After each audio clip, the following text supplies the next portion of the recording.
thank you guys again for being here. An awesome environment. I think that this was how many sellouts in a row?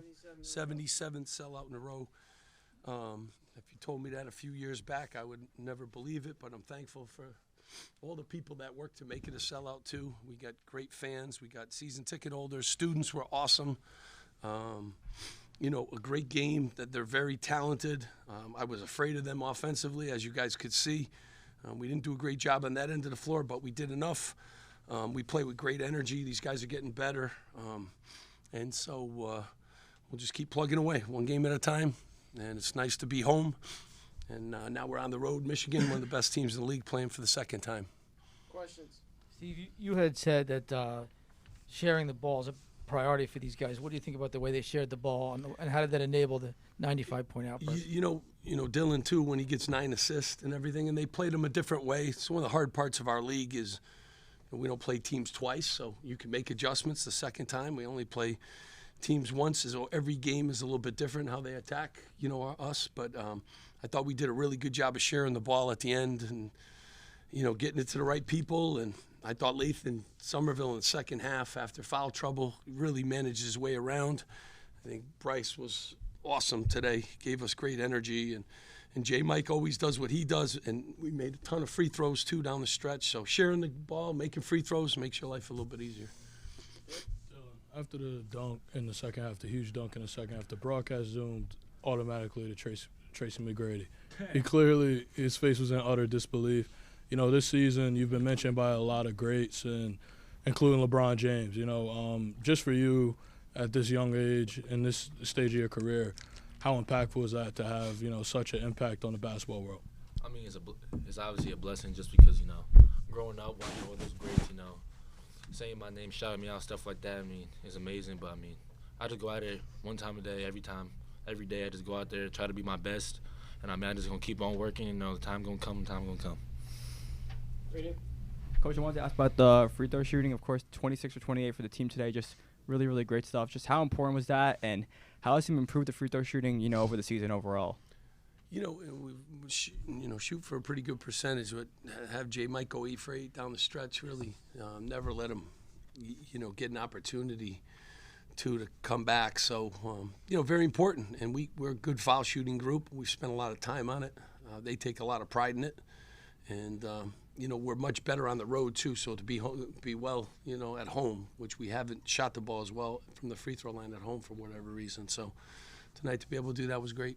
In the back there? Steve, Bryce had a career-high 9 points today, also had a pivotal stretch where he gave you guys a 73-61 lead. What did you see from him today in his development? He's been, high energy. He's a high-energy guy, and, just thankful that, he was able to come in this last 5-6 games and really help us. He's helped us in a lot of different ways today. He got it going with his offense, too, but blocked a couple shots, grabbed a couple rebounds. We needed it. We were in foul trouble up front, and nice to have Emmanuel back, but he obviously hasn't practiced, so, rhythm and all those things are hard for a big guy who hasn't really been on the floor much, but hope to get him back and gives us another dimension, too, up front. But Bryce was great today. Big help.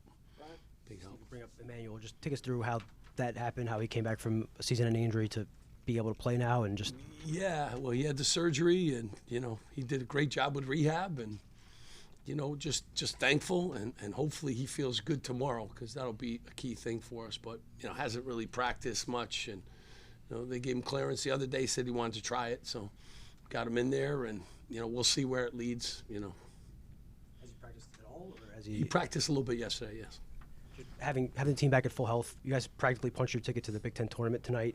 You've won 2 straight. Do you feel like this team has a chance to make it a run? Well, we just, one game at a time. You know how we go. So, and I tell these guys, don't listen to the phones today. Just keep, we're just trying to win one game at a time. So they're going to tell you you're good today, and don't believe them. And when they tell you you're not good, don't believe them. So, just stay the course. But one game, we're at Michigan. We got, tough stretch. So we never get too far ahead of ourselves, because we got to continue to get better defensively, too. It's a big number we gave up today. Dylan, you've been coming to start the season as a freshman phenom. A lot of scouts in the building tonight all season. What are you hoping to showcase as down the stretch to the scouts to show that you're a certified NBA lottery pick? I mean, obviously, I want to play my best game every night, but I mean, I don't think that's the reason I play this game. I mean, I play it for the guys in front of me. I mean, me and my teammates. We all practice every day together hard, work out hard, stuff like that. So I mean, it's obviously great having the scouts in there, but I mean, just not me. Everyone else showcases what they're capable of. In the back there, and then we'll go in the front here. Steve, what have you learned about your team the past 2 games in terms of character and just kind of their ability to bounce back when a lot of people were talking and wondering about this group? Yeah, I mean, I try to tell them all the time. I wish, if I had a magic wand, it would be no phones because, for both directions, it's just not helpful to them. They've been very focused, and if you were at our practice yesterday, you would have said this team is ready to really, really play, and they practiced really well, and they were spirited, and we went on the road on that tough road trip. We were together for a lot of time, and we played Washington, tough as nails, and we hit every obstacle in that game, and they needed it, we needed it, and got it done. And then today to come back home, but to see our crowd again, which was awesome. It's our 77th sellout, which, real proud of all the work that people do to make it like that. But the fans make it a hard place to play. And USC really good. That's a talented group. They got a ton of transfers, and I knew it'd be tough, but we had great practices, and this group's been pretty resilient, and I think now they're just starting to really focus on what's important, and what's important is the work that we do and the preparation that we do and the training room. If you guys ever saw what went into winning a game, you'd be mind-boggled at the film that they have to devour in the practice time and the hours and the shooting and, the individual clips and the individual time, and then with Rich and that. So it's hard to win one game. They've done a really good job of being focused on all the work that it takes. You just show up today at the game and no, it's huge. Emmanuel to come back, I think he had 20 rehab sessions in the span of six days or something like that. It's a lot. I'm proud of these guys that they're putting the work in and they're staying focused on the important things. In the front. Congratulations on 77 home games, as that you said, right? So Yes. 77. Yes. That's big. Yes. In that time today, it was mentioned Tracy McGrady was here today. The question is for everybody at the table. What is your most memorable Tracy McGrady moment on the court? Including you, Coach. 13 points. Okay. 13 points. That's 26 definitely seconds. Yep. 26 seconds. It's just that's unheard of. When we be down 13, I'd be thinking that I can do it, but that's hard to do. So that's just a great moment. Definitely what he said. I agree. I definitely agree. Hey, I was just looking at him. I wanted to sub him in. He still looks like he can play, unbelievable size and shape. And I just admire a guy like he handled his pro career too with class and dignity. And those are the things that I say. And what a gentleman. So those are the things that the dunks and the this and that. The guy's a gentleman. So really impressive person. Like both of them said, the 13 points for sure. Love it. Alex, last few here. Combined for 15 points. Again, feels like they're always due for a couple big shots off the bench. How important is it to have that veteran presence that even when their roles have fluctuated throughout the year, they're ready to get those big looks?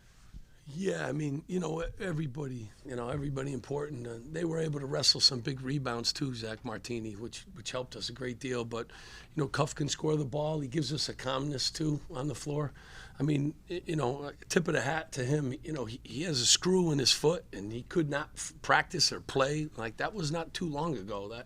And he just continues to. There's another guy in rehab all the time and doing what he needs to do to get on the court. So, just happy for those guys. They give us good leadership and some really good minutes. Last two here, John and Jerry. Coach, fortunately the team is finally getting healthy. Tonight it seemed like you guys won with a death by 1,000 cuts. With everyone contributing, is this a testament to kind of what this team is capable of when fully healthy? Yeah, we've really shown some signs during the course of the year, but it's nice to have all the pieces. We were really good against UCLA and some really good teams. We went to Nebraska, they had a 22-game home winning streak, and we were able to break that. So we've shown some signs. Now we're putting it consistently together. We scored 95 points is a lot of points, too, but got to keep getting better. Like the defensive end of the floor, this team has a chance to be good defensively. So, we show signs, but we got to string it together and do a better job, and that's on me. Jerry. Steve, 37 points from your bench. How far have you come these past few weeks in understanding the best player combos when you're using 11 guys, there's a lot to figure out. Yeah, it is a lot, and I will tell you this too. We play. I think the strength of schedule for us in the league is third toughest schedule in the league. So we've been tested. So there's 18 teams in our league, and we got the third toughest schedule in our league. I think that factors into some of the growing pains and some of the things. That means you're playing really good teams on the road, and no one ever mentions that. It's a young group. I mean, he's a sophomore, and we got 2 freshmen here. So we've learned a lot of lessons. When they have it going too, the combos are a little bit easier. So foul trouble always gets in the way. Jay Will tonight, in and out. Lathan, in and out. But when those guys are ready to play off the bench, it makes it really easy. And he came in and gave us great minutes. So he added another guy that played some big minutes for us tonight and did a great job. So we got to keep fighting through all the different obstacles that have come about. And I think we're getting payback now for all the lessons that these guys have had to play bigger minutes and those kind of things. Thanks, guys. All right, thanks so much for coming, guys. Appreciate it.